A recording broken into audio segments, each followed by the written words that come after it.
Hi everyone, my name is Kevin. Welcome to my course, Implementing Advanced RESTful Concerns with ASP.NET Core 3.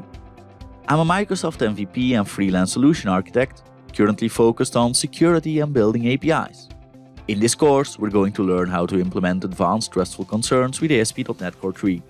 Some of these concerns might not be so obvious at first, but implementing them will lead to a better, more evolvable API.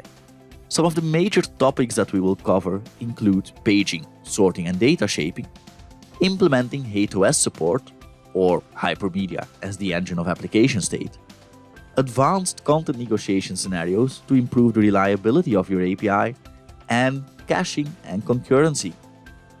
By the end of this course, you'll know all about the REST constraints and you'll end up with a level 3 RESTful API, which is the highest possible level of maturity.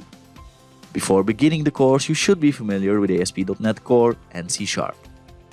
I hope you'll join me on this journey to learn how to improve your web API with the Implementing Advanced RESTful Concerns with ASP.NET Core 3 course at Pluralsight.